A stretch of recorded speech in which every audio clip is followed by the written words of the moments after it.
안녕하세요. 저희는 충남 삼성고등학교 2학년 A1반 사회과학과정 박윤정, 경제경영과정 박서영입니다.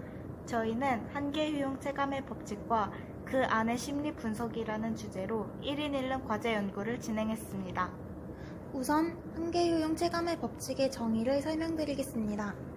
한계효용 체감의 법칙이란 재화나 서비스의 소비량이 일정 단위를 넘어서면 소비량이 늘수록 한 단위를 더 소비할 때 느끼는 만족감이 감소하는 현상입니다.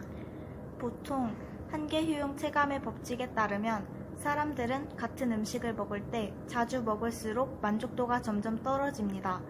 그러나 어떤 사람들은 같은 간격을 두고 같은 음식을 섭취하더라도 만족도가 유지되기도 합니다.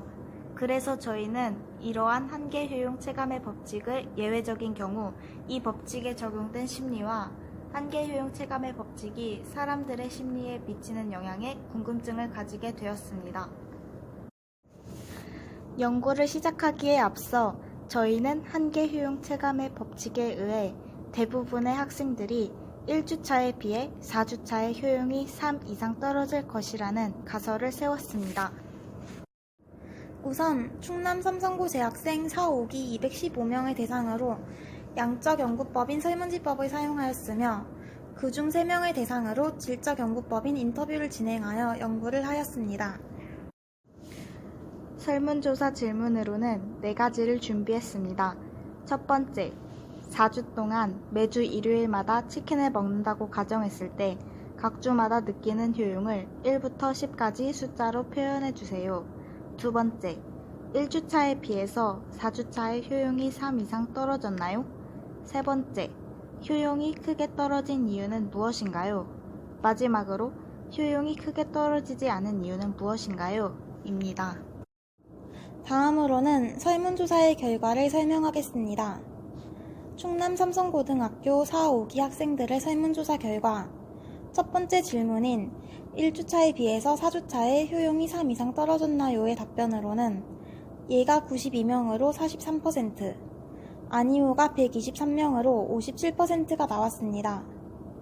두 번째 질문인 효용이 크게 떨어진 이유의 답변에는 질리기 때문이라는 의견이 78명, 84%로 가장 많았고 그 다음으로는 치킨을 좋아하지 않아서 12%, 기타 4%로 나타났습니다. 세 번째 질문인 효용이 크게 떨어지지 않은 이유의 답변에는 내가 정말 사랑하는 음식이라서가 59명, 47%로 가장 많았고 기타 32%, 새로운 만족을 느낄 수 있어서 21%가 뒤를 이었습니다. 설문에 참여한 충남 삼성고 4, 5기 학생 215명 중 92명이 4주 후 치킨에 대한 효용이 3 이상 줄어들었다 하였고 123명은 효용이 3 이상 줄어들지 않았다고 답변하였습니다. 연구를 진행하기 전 가설에서는 학생들의 효용이 3 이상 떨어지는 경우가 더 많을 것이라고 생각하였습니다. 그러나 설문조사 결과 효용이 3 이상 떨어지지 않았다는 답변이 14% 높게 나오면서 처음 세웠던 가설이 틀렸음을 알 수 있었습니다. 또한 같은 음식을 먹더라도 개인의 선호도, 음식을 먹는 간격, 음식을 먹는 상황 등에 따라 무조건 한계효용 체감의 법칙이 적용되는 것이 아니라 효용이 달라질 수 있음을 알 수 있었습니다. 주제를 정하고 학생들에게 설문지를 돌리고 인터뷰를 하는 등 쉽지 않은 과정이었지만 평소에 관심 있던 경제법칙에 대해 새로운 시각으로 접근할 수 있었고 많은 학생들의 생각을 알 수 있는 의미 있는 시간이었습니다.